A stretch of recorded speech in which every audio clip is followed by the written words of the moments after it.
Hello, welcome to the Garden Court Children's Community Care and Education Law Seminar, A Year in Review. I'm just going to wait. Welcome to everyone.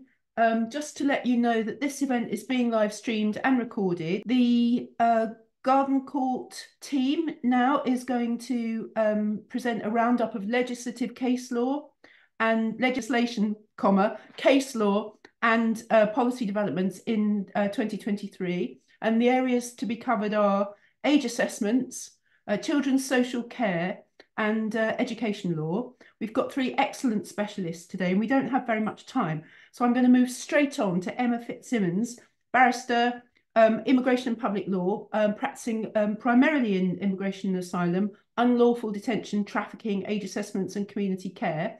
She regularly appears on behalf of unaccompanied minors, trafficking victims, and vulnerable adults in the first tier tribunal and upper tribunal and the administrative court.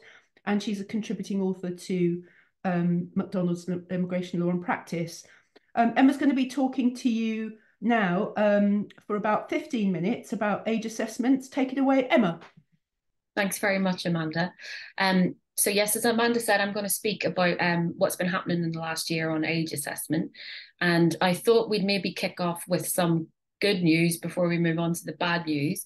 And the first is just to flag two helpful paragraphs in the Ekpat and Kent litigation from Mr. Justice Chamberlain, where he restates the importance of assessing why childhood matters for these children. And in particular, paragraph 1, you'll see in the judgment, he reminds us that ensuring the safety and welfare of these children is one of the most fundamental duties on any civilized state, and that here it falls to local authorities to do that job, which is a very difficult job. And he also points out that looked after is not just simply about housing and accommodation, it's the whole corporate parenting experience.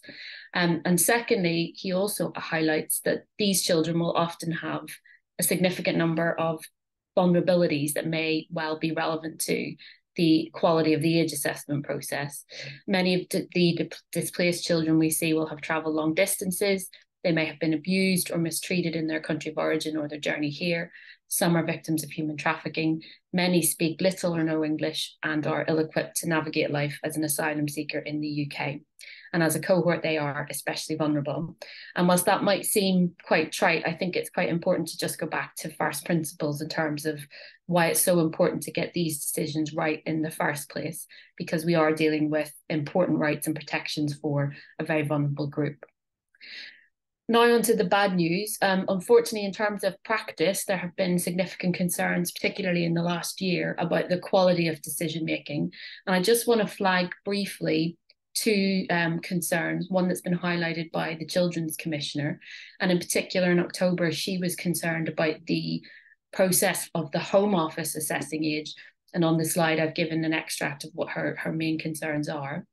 And the second thing to be aware of is a very recent report from the Helen Bamber Foundation working with Refugee Council and also HRN about the findings of their very concerning study that there are a significant number of children being wrongly assessed, with the result that some are either being detained and most are ending up in unsuitable adult accommodation.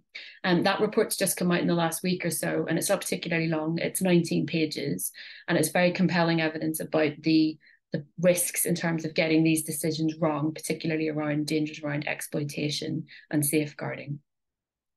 So with that in mind, there are four things I wanted to cover in today's quick review of age assessment.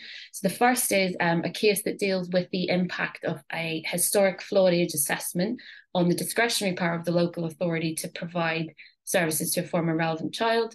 The second is looking at the appropriateness of hiving off procedural fairness challenges from substantive assessments of the merits. Thirdly, we're going to touch on scientific methods in terms of the new regulations. And then finally, we'll look at an ECHR case that deals with human rights challenges. So moving on then to look at the first topic, which is the impact of a flawed assessment on a discretionary power. I think this is quite a complex issue to get right, both from a local authority side and from the claimant side. And there is a helpful case from Mr. Justice Fordham in the High Court dealing with this. It's a case from around April this year, decision in HP, where essentially he was considering the lawfulness of a refusal of the local authority to exercise their discretionary power to a young person who, after an age assessment, was found to have provided his actual age.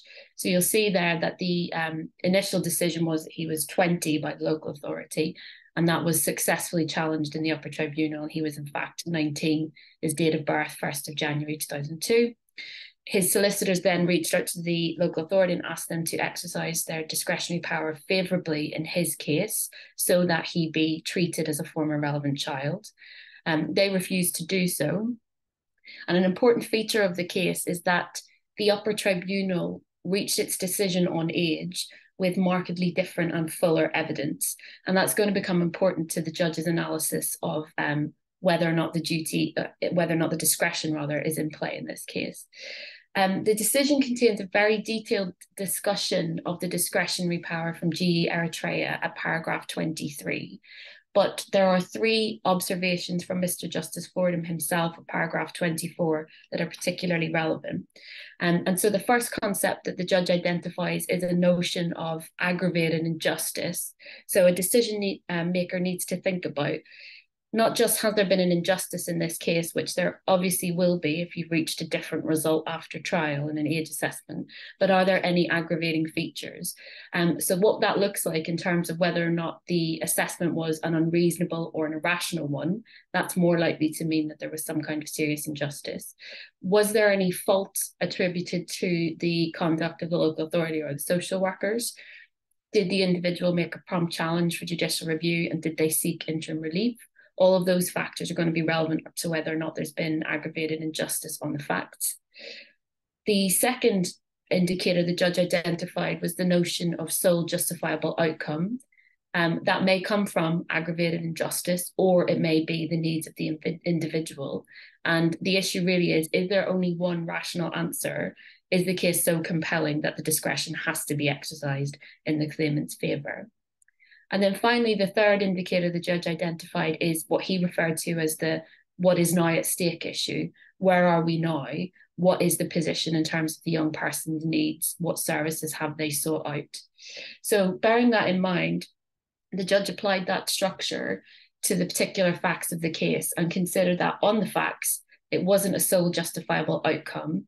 And that was particularly because on the facts of that case, the upper tribunal reached a different conclusion on age because materially different evidence was in front of the judge. Moreover, the judge did not find that the social workers had been particularly culpable for any breaches of procedural fairness, as she was invited to do so by the claimants. And on the facts of the case, the needs were not so overwhelming that there would only be one outcome on discretion. Interestingly, the claimants had put forward an argument that before a local authority refuses to exercise its discretion, it should carry out an assessment to identify the needs of the young person, equivalent to the kinds of assessment we're familiar with under the Children Act. That argument was rejected by Mr. Justice Fordham on the basis that those assessments are provided for in the statute and there are very clear triggers for those assessments, and there's no such duty here when you're looking at the discretion. But that's not to say that a local authority is not required to take reasonable steps so as to know what the needs of the young person are. And it was on that quite narrow basis of what are the needs today that the claim succeeded, because on the facts, Mr. Justice Fordham was not satisfied that the local authority had in fact taken into account the new evidence of needs in this case. What the evidence seemed to suggest to him was that they confined their consideration to the needs as known in the social work file in 2019. And in fact, as he had pointed out, there had been a significant amount of new evidence in the course of the upper tribunal trial, all of which went to what's the position today for the young person. And so on that basis, the local authority had to take the decision afresh. I think what the judgment helpfully does is it sets out for both local authority and claimant solicitors how the process should flow from a successful upper tribunal decision, because as the judge points out, particularly around paragraphs 23 and 24, the law around GE Eritrea is not straightforward. And so it's a helpful tool, I think, for navigating when you want to put forward a request to exercise discretion. I'm going to move on now to look at the procedural fairness case in the Court of Appeal. This is an interesting case of SB that was handed down in the summer. In that case, the local authority appealed a successful judicial review, which concluded that the age assessment in question was unlawful. And even though the case was technically academic by the time it got to court, because the young person was in fact an adult, even on their claimed age, and there had been no reassessment by the local authority, the court nonetheless proceeded because it was important to clarify an issue of general importance. And in that case, the High Court held that the underlying assessment was unlawful for 3 reasons. First of all, there was no interpreter provided at the assessment. And even though the young person spoke a reasonable degree of English, and the judgment refers to the local authority assessors considering he spoke with confidence, the judge thought that together with the other failures was potentially unfair. There was also a lack of an appropriate adult in this particular case. And the judge considered that may well have affected the fairness, because an interpreter together with an appropriate adult may well have helped the claimant from putting forward answers which he says were misunderstood and the local authority took to be dishonest. And those were questions to do with the journey and testing his knowledge of a particular passport from Sudan. And then finally, the judge was also concerned with the fact that the minded to process in this case wasn't sufficient, particularly around those questions to do with journey and passport. And again, if he had the benefit of the interpreter and an appropriate adult, he could have provided an explanation to that within the assessment. And so on that basis, he considered that the local authority had failed to provide a fair process and quashed the decision. On appeal, the local authority argued that effectively the judge hadn't taken into account the reasoning of the social workers, and in particular relied upon the fact they were experienced social workers. Interestingly, I think what Lady Justice Lang does in the decision is give guidance about the practice that we've seen in the High Court of hiving off procedural challenges from substance. So she points out that in the last year there were 3 cases where the court were aware that procedural fairness challenges had went to final hearing. And in particular in 2, AB and HAM, those cases seem to have proceeded without the question of merits, which was going to be resolved by the upper tribunal. And there's very strong depreciation from the court that that's an appropriate case to follow in most age assessment challenges. And in fact, the court said that it doesn't appear to be complying with the overriding objective for 2 reasons. First of all, the merits may well be relevant to whether the procedural challenge is even a necessary one to determine. And secondly, it may be artificial and unhelpful for the court to reach an answer on the procedural question without also confronting merits at the same time. And so in future, the court should expressly consider in each case if there's a good reason to hive off the procedural challenge. Again, the court was said that that was unlikely to be a good reason, because such a severing of the issues is likely going to add cost and delay to any litigation. And there's a restatement of the orthodox position that once permission is granted, the norm should be to transfer to the upper tribunal. On the facts of that particular case, the court went on to quash the decision of the High Court judge because of what they described as a paradox in his approach. And that was essentially that the judge could not specifically say whether the procedural failings would have affected the substance. He only could identify that they may have done. And it was for that reason that the court said that the severing of the issues was artificial. It's also, I think, important to be aware that the court is quite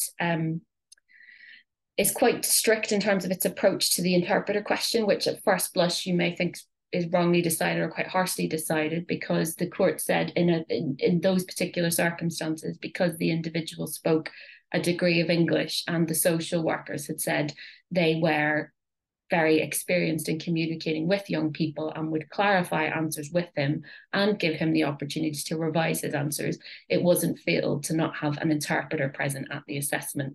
So that's something to be aware of, I think, particularly if you are putting forward reasons why the absence of procedural fairness in your particular case is fatal to the age assessment. I'm just conscious of the time as well, so I'm just going to quickly skim through the next couple of slides. So this is really just for information because there's been already quite a lot of developments around this, and particularly since the introduction of the Nationality and Borders Act in 2022. But just to be aware that the regulations governing scientific methods relied upon by the Secretary of State came into force on the 10th of January. I've given the link there on the slide to the regulations, but essentially the Secretary of State has certified that they've sought out scientific advice about the methods of assessing age. And you'll be aware from the explanatory note to the bill that essentially the government's case is the reason that we need to have dental x-rays and MRIs, for example, in order to determine age is because of the difficulty in proving age as an empirical fact. And also that there's other practice across Europe that would suggest this is something that states usually do. Just to be aware then, the text of Regulation 2 on this slide, it confirms that the scientific methods are radiographs to assess maturation of the mandibular third molar, the maturation of bones in the hand and wrist, magnetic resonance imaging to assess the stage of maturation in the distal femur and proximal tibia, and then finally magnetic resonance imaging to assess the maturation of the medial end of the clavicle. So something to be aware of, because obviously there's a significant body of scientific evidence that suggests at best this may be unethical and unreliable, and it's probably an SI that's ripe for challenge in the future. And then finally, the issue I just wanted to flag was a case from the ECHR that was handed down very recently on the 18th of January. It's a reminder of the relevance of potential human rights claims arising from failure to assess age lawfully. It's a case of TK in Greece, and at present only the chamber judgment's available in French.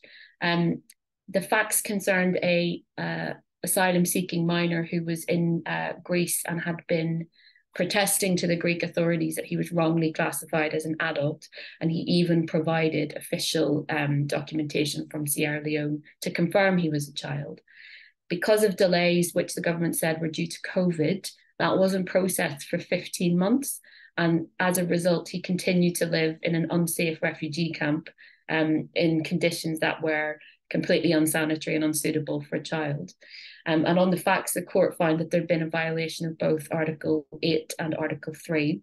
And I've given an unofficial translation there from paragraph 24 of the judgment in terms of the Article 8 findings of the court. But I just think it's relevant to just bear in mind in terms of the implications for getting age assessments wrong. Obviously, on the particular facts of that case, the Article 3 finding about the conditions is in the context of Greece having been criticised a number of times by the court for its treatment of asylum seekers. And then finally, the claimant was awarded €10,000 as non-pecuniary damage for his losses. That's a whistle-stop tour of what I want to say on age assessment. The only other thing to say is I'm going to post in the chat a very helpful case Amanda has highlighted that deals with a permission decision in an age assessment challenge as well. Thank you. Thank you very much, Emma. That was excellent, very interesting. And now we're going to move on to Tessa Buchanan, who's going to talk to us about the Children Act, in particular sections 17 and 20. Tessa is a barrister in chambers specialising in housing, community care and public law. And she has a particular expertise in community care cases involving children, care leavers, and related accommodation issues. She's also a published author, both of the Migrant Support Handbook, the Housing Allocation and Hopelessness book, published by LexisNexis, the Housing Law Handbook, published by the Law Society, Gypsy Traveller Law, which is published by Legal Action, as is the Migrant Support Handbook. She's also a winner of Legal Aid Barrister of the Year at the 2021 Lallies. So take it away, Tessa. Thanks very much, Amanda. So yes, I'm going to be talking about sections 17 and 20 of the Children Act. I'll look very briefly at what those provisions say, and then I'll have a look at cases involving unaccompanied asylum-seeking children, followed by some retrospective care leaver cases, one case on provision of support under section 17, and then finally a brief glance at some new regulations which came into force recently. So firstly, the statutory provisions. I'm going to assume that most people are pretty familiar with these, but in essence, Section 17 of the Children Act imposes a general duty on local authorities to safeguard and promote the welfare of children within their area who are in need, and to promote the upbringing of such children by their families, and to do that by providing a range and level of services appropriate to those children's needs. Although it's a general duty, local authorities do have to act so as to promote the object of the statute. So if they refuse to provide any services which have been assessed as necessary, that will be subject to strict and perhaps sceptical scrutiny. The assistance can be provided in a number of ways. It can be provided to the family of the child. It can include accommodation, assistance in kind or cash, and it can be unconditional or subject to conditions. The local authority have to assess the needs of a child in order to decide both whether or not he or she is in need, and also what those needs are and whether to provide services to meet them. And a child will be in need if he or she meets the definition at sections 17, 10 and 11 of the Act, which is that a child is in need if he or she is unlikely to achieve or maintain, or to have the opportunity of achieving or maintaining a reasonable standard of health or development without the provision of services under Part 3, or their health or development is likely to be significantly impaired or further impaired without the provision of such services, or he or she is disabled, and I've set out the definition there. As to Section 20, this is a duty to provide accommodation for any child in need, using the same definition, within a local authority's area, who appears to the local authority to require accommodation as a result of there being no person who has parental responsibility for him or her, or as a result of him or her having been lost or abandoned, or because the person who's been caring for him or her is prevented from providing suitable accommodation or care. They must also provide accommodation for any child in need in the area who is over the age of 16 and whose welfare they consider is likely to be seriously prejudiced if they don't provide accommodation. They have to give due consideration to a child's wishes and feelings. They can't provide accommodation if the child is under 16 and somebody with parental responsibility objects. And this case ought to say that it's unlikely to be reasonable to force a child who has capacity and has been properly advised of their options to accept accommodation under Section 20. So it's not intended to be coercive. So turning firstly to a tranche of cases in respect of unaccompanied asylum-seeking children. The main case I want to look at is the case of Ecpat and Kent. This was actually 3 linked cases, so Ecpat and Kent and the Secretary of State for the Home Department, Brighton and Hove and the Secretary of State for the Home Department, and Kent against the Secretary of State for the Home Department. And I know that Ollie acted in this case, so I will rely on him to correct me if I get anything wrong.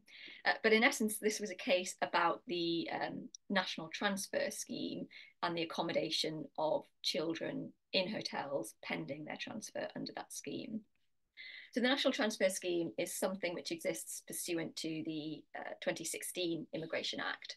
Under Section 16 of that Act, functions and responsibilities under the Children Act can be transferred from one local authority to another local authority based on voluntary arrangements between those authorities. And then under Section 72 of the same Act, the Secretary of State can prepare a scheme for such transfers and can also compel local authorities to participate in that scheme, as long as directing them to comply won't prejudice their discharge of other functions. And in 2016, the Secretary of State did establish such a scheme. It was initially voluntary. Some strengthening measures were put in place in 2020, and then in 2021, she decided to make it mandatory.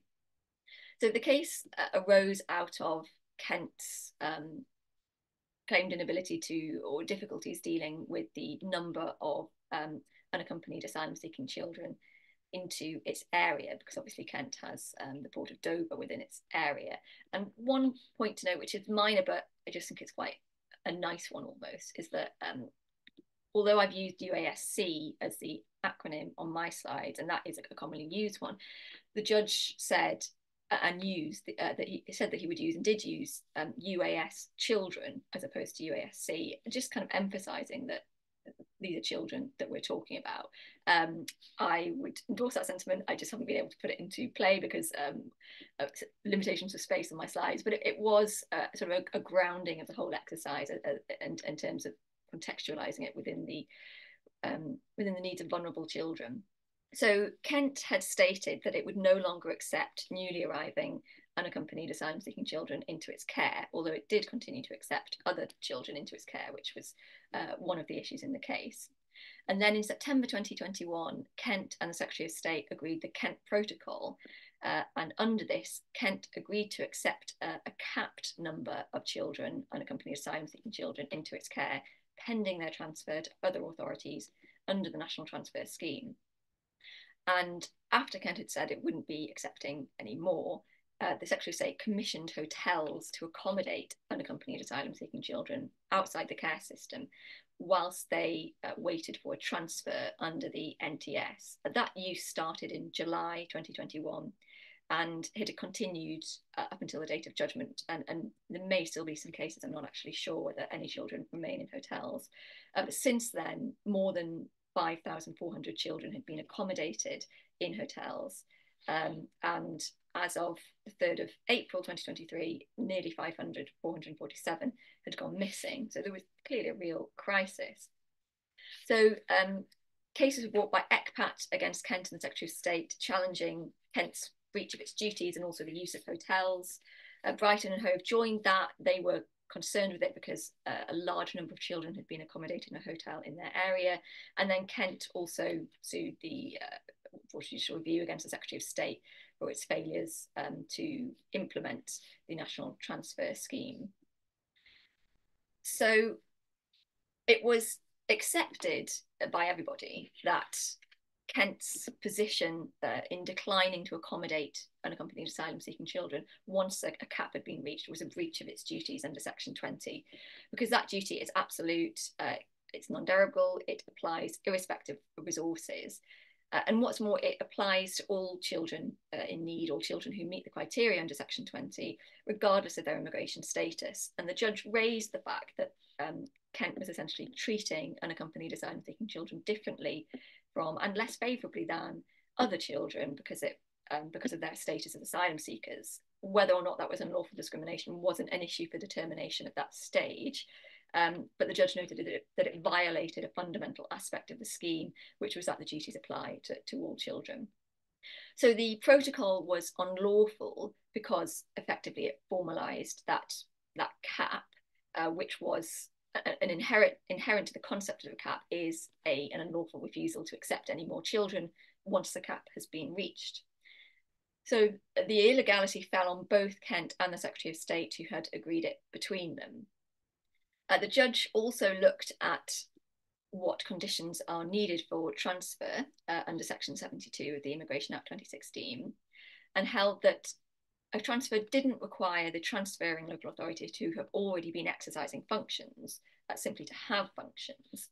But what it did require was for the transferring local authority to be involved. So it required arrangements to be made by the transferring authority. The Secretary of State couldn't prepare a scheme for the transfer of responsibilities other than in accordance with arrangements made by the transferring local authority.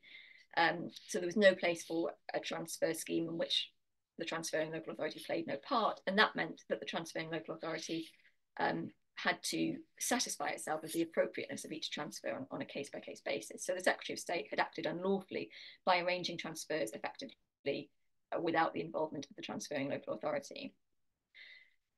The Secretary of State had power to direct local authorities to comply with the transfer scheme, but that was the power to comply generally rather than in individual cases.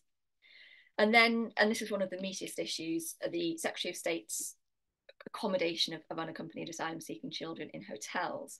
So the judge held that the Secretary of State did have the power to do that, but it was a power that could only be used for very short periods in true emergency situations and where stringent efforts were being made to enable a local authority to resume the discharge of their duties. So it couldn't be used systematically or routinely. And the judge found that it was possible that in the summer of 2021, that was a true emergency situation, but that after September 2021, it became very hard to make that case because the Kent Protocol had been agreed and effectively formalised the position. And indeed, by December 2021, the practice had become systematic and therefore unlawful. And the judge noted that the government did have a range of options other than accommodating children in hotels, such as directing Kent to comply with their duty, increasing funding, bringing judicial reviews to enforce the national transfer scheme.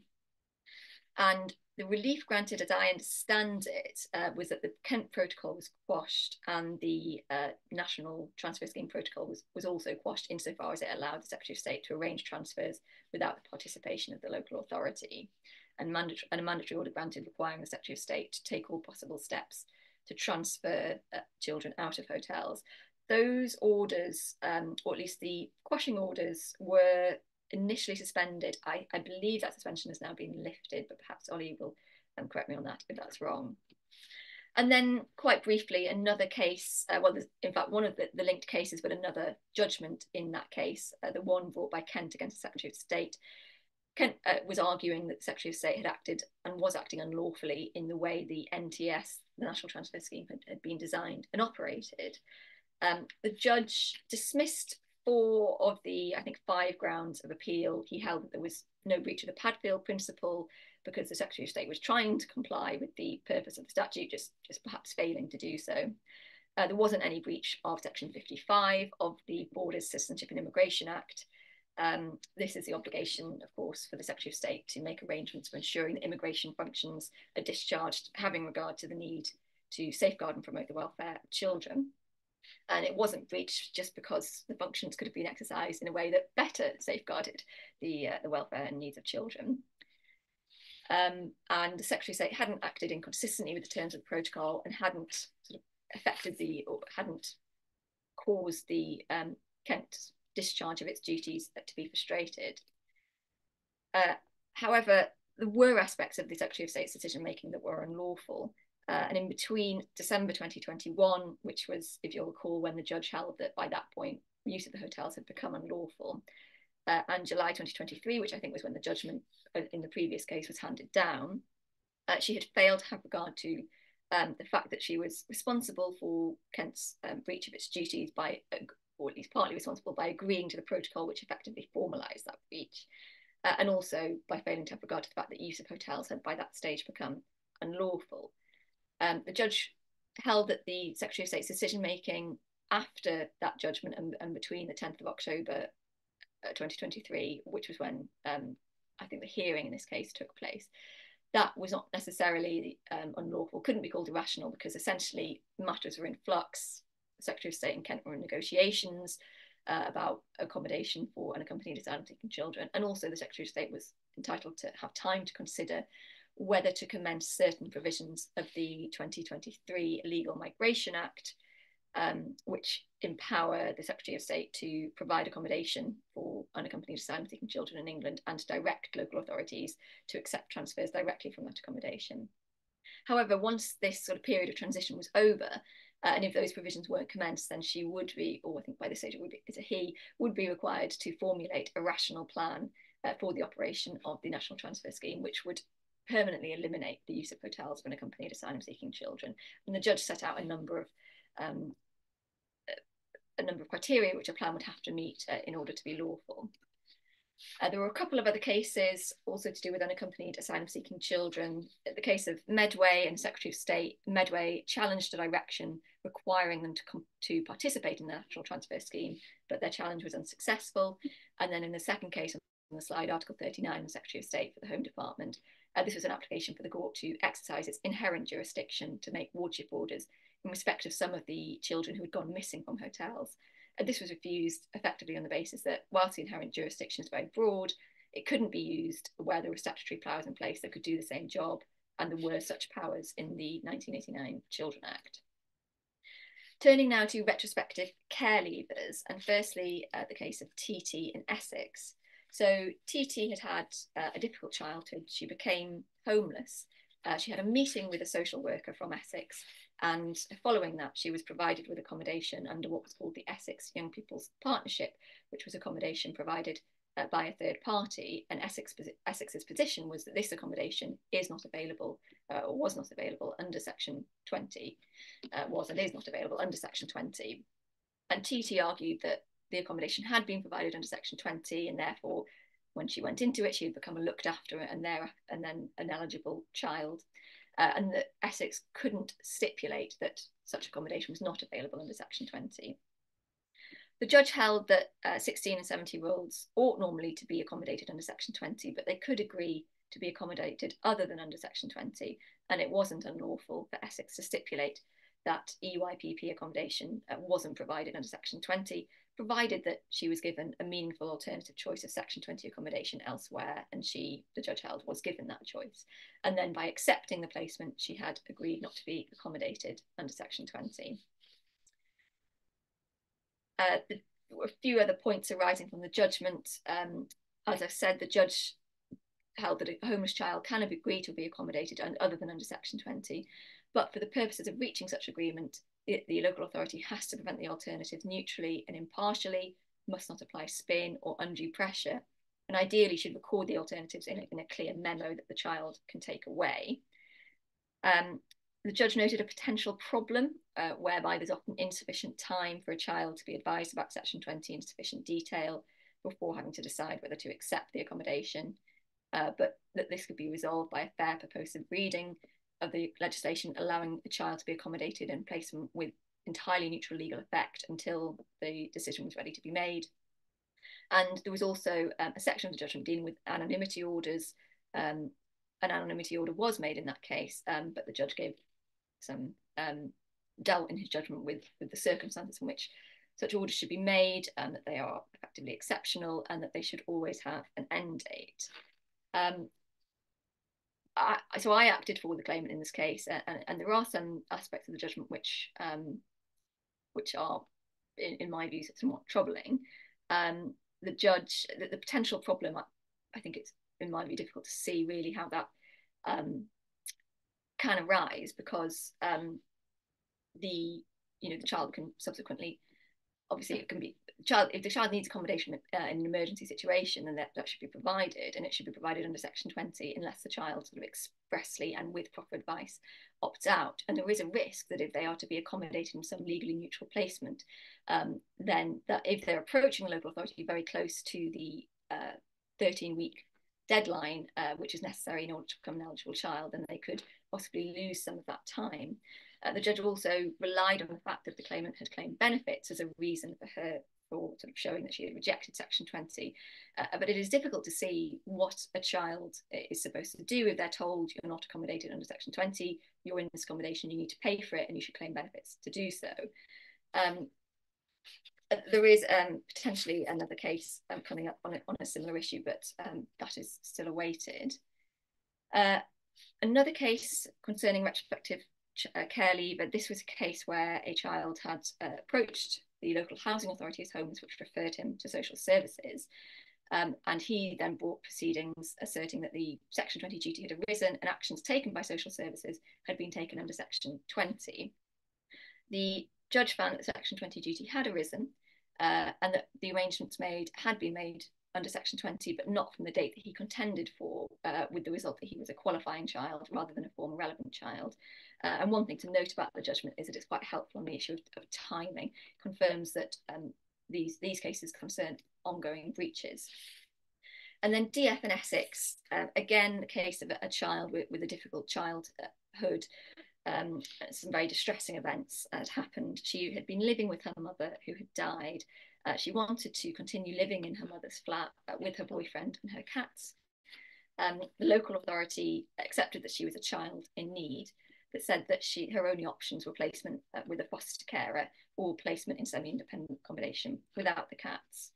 Quite a lot of the judgment concerned a sort of fairly niche point over whether she was homeless for the purposes of Section 175 of the Housing Act, and if so, what that meant. And the judge held that, yes, she had met that definition, but that didn't necessarily mean that she required accommodation under Section 20. The judge held that she hadn't been provided with accurate information when she was told that about the options available to her under Section 20, and in particular that she couldn't be accommodated under that provision with her partner and her cats. She wasn't required to secure unregulated accommodation, the council wasn't required to secure unregulated accommodation in order to comply with Section 20. The judge held that she hadn't refused Section 20, that would require a clear refusal, which hadn't happened, but that the council's decision that she did not require accommodation and therefore that the duty didn't arise was reasonable and lawful given the facts of that case.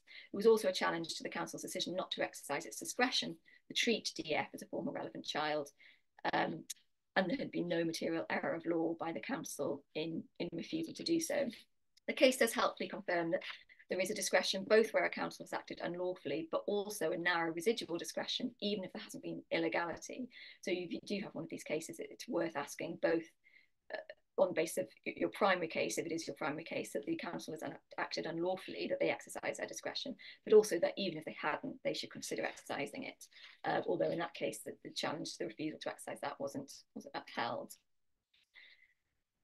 One more case and then the regulations. So this was a case about a child who had very complex needs. She needed a very significant degree of care, and she brought proceedings challenging the council's failure to provide adequate care under Section 17 and or Section 2 of the Chronically Sick and Disabled Persons Act 1970. The judgment didn't deal with which one, they were both relied on. I flag it really just for a couple of points of procedure and practice. In that case, interim relief was granted, not entirely as sought by the claimant, but pretty much. But a few things to note. Firstly, the court made what I think seems to have been a unilateral order saying that the parties should cooperate in obtaining an independent social worker report, which the parties said that they were happy to do, although there did seem to be difficulties over doing that. But it's just an interesting order there made by the court. It's a good example of the court undertaking the balancing exercise, which is inherent to applications for interim relief.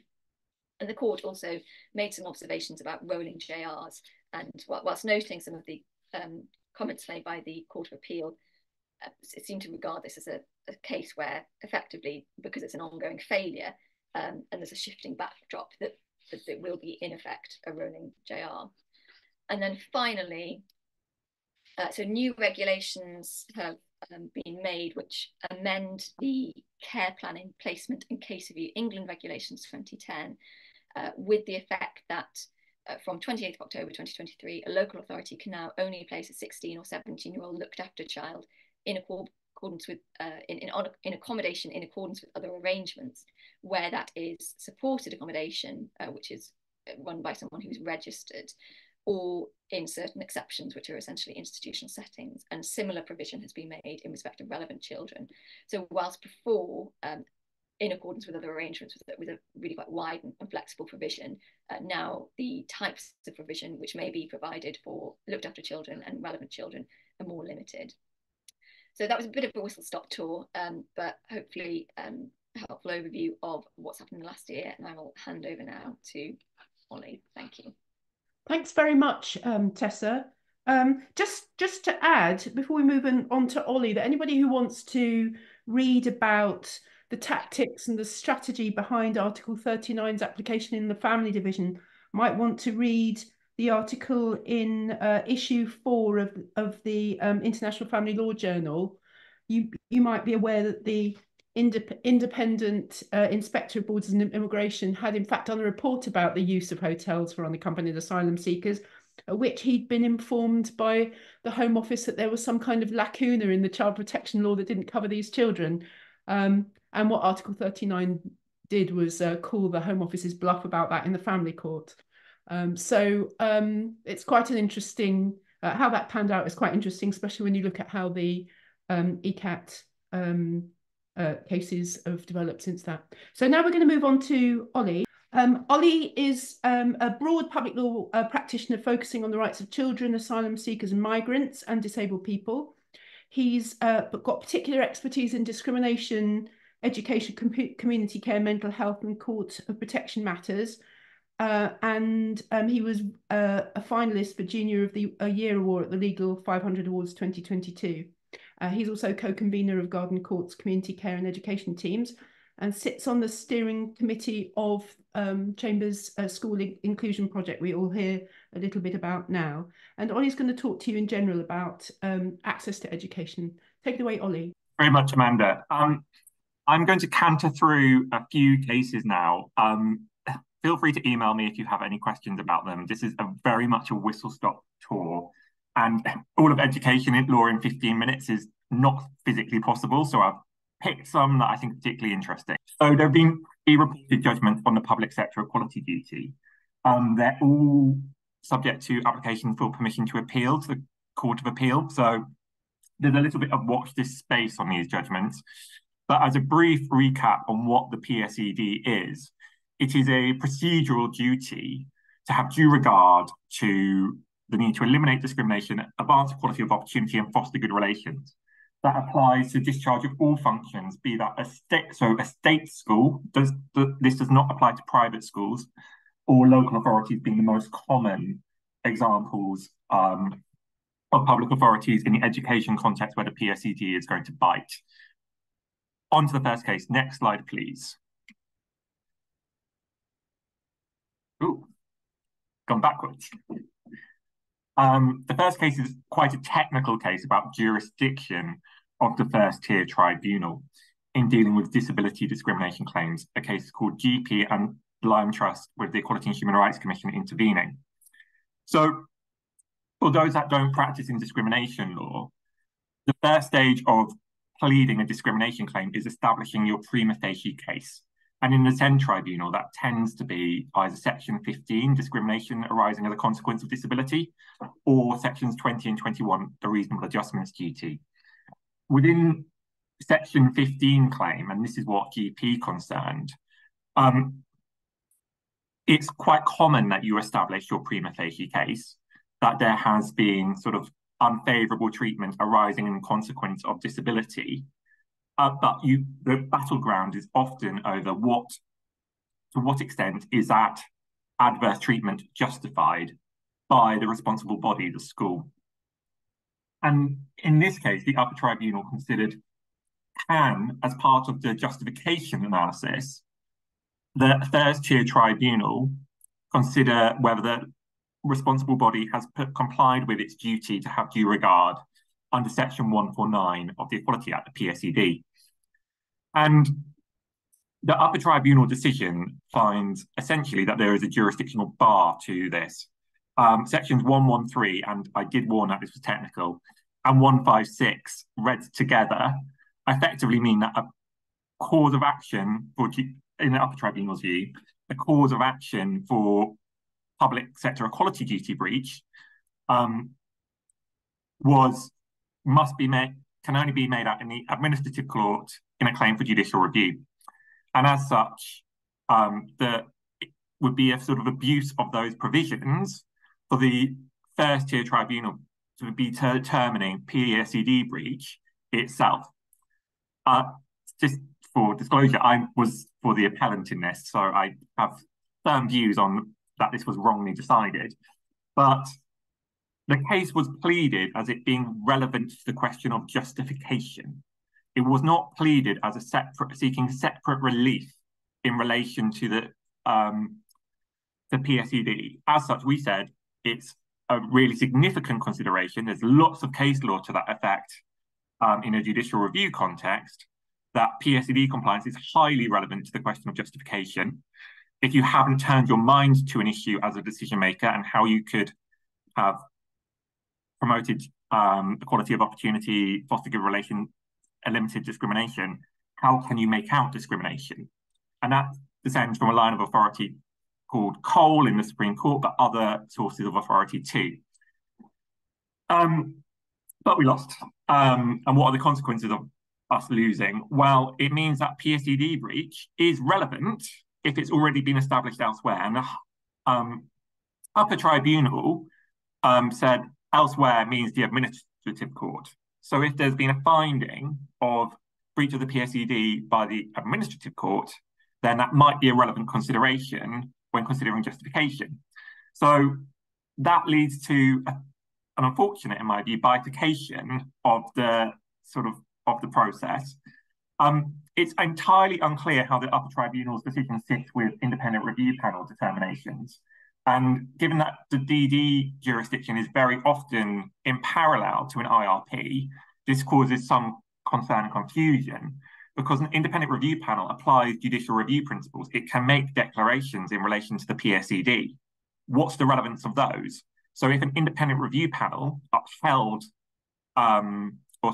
quashed governor's body decision as being in breach of the PSED, and then the school maintained the exclusion, as it very often does, what is the relevance of that to the first-tier tribunal if the upper tribunal says it's only the High Court that can make those declarations? I think it possibly is unintended consequences of a narrowly construed judgment, but one to consider in the future. But it's also worth noting that it's common in housing possession claims for PSED to be run as a defence in private law actions, and that's essentially the argument we're running here. So we're trying to seek permission from the Court of Appeal. I'll let you know at next year's update how we get on. Next slide, please. Another case on the PSED, and I'm going to go quite quickly through this, conscious of the time, but this concerned the duty under Section 42 of the Children and Families Act, which I'm sure many people are familiar with here, but that's the duty to secure provision in Section F of an education healthcare plan. And on the facts of this case, AI, a highly vulnerable by any analysis young person who was trans and had very complex needs, their placements had repeatedly broken down, and on their case as a result of misgendering. I think that the important point to note under this is that the crux of the decision from the High Court in this is that the PSED didn't add anything to the Section 42 duty. And at paragraph 92, Foster J said, in my judgment, it is an unavoidable conclusion that in the present case, where the underlying statutory mechanism is designed to discharge a local authority's EHS duties to an individual based on that individual's own particular needs and characteristics, including disabilities and diagnoses that render them the subject of particular protection and concern, and it has provided for them under that section, it is impossible to argue that no due regard has been had under Section 149 in respect to that individual. And my view is that is straightforwardly wrong. And was in fact conceded as not being the case by the other side. I'm sorry, another one of my cases. This comes from a case called MacDonald, which is essentially saying if you've got disability-related provision, the provision, and you're focusing your mind on disability, then actually the PSED relevant to protected characteristic of disability doesn't really add very much. But we're not talking about the overlap of disability provision and the protected characteristic of disability. The relevant protected characteristic here is gender reassignment. There is nothing about the process of securing provision for an EHCP which necessarily focuses your mind and forces you to have due regard to the particular barriers that someone with the protected characteristic of gender reassignment has. Next slide, please. And the third case is TZA against a school. And this concerned PSED compliance in the context of a child who had complex special educational needs and disabilities and of Black Caribbean ethnicity. And for anyone that does school exclusion work, it will be a very common experience for you to see the intersection of race and disability being a structural barrier to accessing education, and the discriminatory treatment is often based on the intersection of those characteristics. Racial gatekeeping of SEND provision, for example, profiling a child or young person of particular race as being dangerous or naughty, when in fact it's as a result of unmet special educational need. This JR is again a bit of a complex read, and it's a watch this space, but there was some confusion about what was required in terms of evidencing discharge around the public sector equality duty. And the crux of it is the judge said, well, actually, the head teacher can have lots of things to bear in mind. They would have been aware of the disproportionalities in their school. There's no need for a written document. And that the governors had said that there was a written document, which was bizarrely the recording of what the head teacher had said at an oral hearing in minutes constituted a written document, and that was after the fact of the exclusion. Bizarre. But in that case, it was said, because the governors had given weight to something that was favourable, the judge said because it given weight to something that's favourable, it wasn't a material error of law because it would have favoured the claimant's case. The crux of this is actually everyone on the same page. You don't need a written document to comply with the PSED. However, absence of a written document, looking at the case of MXK against Secretary of State for the Home Department, Mr. Justice Chamberlain took the view that if you don't have contemporary written evidence, okay, there are other ways of showing it, but it's harder. And so this again is on appeal. What written evidence is required? I don't think this, because of the very specific facts of this case, I don't think this case currently provides wider guidance, but it's a very much watch this space. Next slide, please. I'll try and finish by one. And this is a really neat little judgment by David Locke Casey, sitting as Deputy High Court Judge. As many people who do SEND related work will know, there is a huge problem at the moment with local authorities not complying with their statutory time limits and time limits set out in the SEND regulations. This judgment very helpfully confirms a point of construction which really shouldn't have been in dispute, that the 20-week outer time limit for finalising an EHCP is 20 weeks from the point that an education healthcare needs assessment is requested, not from the date that the local authority agrees to undertake assessment, which can obviously be much later. The local authority, which had a King's Counsel against a litigant in person, was trying to argue that the FTT was an alternative remedy. Timescales do not come within the jurisdiction of the FTT. That is straightforward. And it is admitted that the local authority were providing instructions on the day to the KC when he was making submissions that he got that wrong. I wanted to flag this judgment in particular for the next slide, please, which is a really beautiful few paragraphs, which basically is the judge saying to local authorities, fess up if you're in breach and don't be so obstructive at the pre-action stage. And as he says at paragraph 28, it would have been far better if the local authority had accepted that he had not complied with its statutory obligations.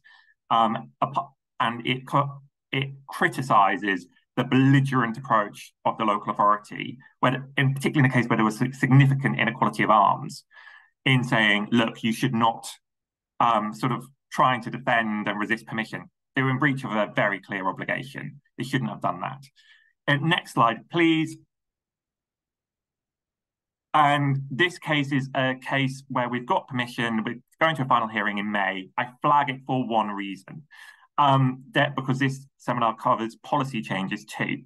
So this is a challenge to the lack of exceptional case funding for school exclusion appeals in the independent review panel. And when we issued the claim, that there was effectively a categorical ban on exceptional case funding being granted on the basis of Article 6 breach. That has shifted, but it remains unclear. As you'll see on the slide, that wording is opaque. And they say it doesn't even apply in our client's case, who has really quite extreme facts. If they don't get ECF, who does? So that brings me on to my final slide, which is a plug for the School Inclusion Project. And we will send around details of that with the slides for this. But we're going to have a meeting to discuss a range of policy issues facing schools and access to education, including the new gender in schools guidance, the issue around access to legal aid, the civil legal aid review for education law. If you work in the space of education rights and trying to promote school inclusion, please do consider coming along either in person or hybrid. Thank you very much. That's me. Thank you very much, Ollie, and Tessa and Emma for a fantastic series of updates. I don't know how you pack so much information into such a short amount of time. We have a few questions in the Q&A. I see now it's 2 o'clock and we really ought to end here. What I suggest is if anybody wants to quickly come online now and answer the question. Tessa, I think your question is a very long question, but you might want to make a comment on your section 20 question. Yes, I've put an answer in the chat or in the Q&A extremely briefly. Very difficult to see the type of situation in which it's in a child's interest to be accommodated under section 20. That's why positions taken by local authorities that they are so accommodated should be looked at very sceptically. On the Illegal Migration Act, I'm not sure that the ECPAT case necessarily is fatal to section 17. I think parts of it are helpful, but it was decided on a particular basis, which on a different basis. I can't see anything in section 16 and 17 saying anything about corporate parenthood. That's my very quick answer. That's really helpful. I think jury's out a bit on the IMB anyway, so it remains to be seen how those principles bed down if they survive. So Tessa's nodding. So thank you very much, everyone. There's something I've got to send you to tell you. It's about events coming up. We've got immigration detention update on the 30th of January. On the 5th of February, there's taking action against rogue landlords. On the 7th of February, we've got the School Inclusion Project Policy Meeting that Ollie mentioned. And then on the 20th Feb, we have a part 4 in the series on neurodiversity and neurodiverse children in the justice system. So thank you very much to everyone for joining us. And we very much appreciate your feedback. If you've got time to fill in your feedback form, that will pop up when the Zoom ends. And we'll be sending you a link to the recording and slides. Thank you all.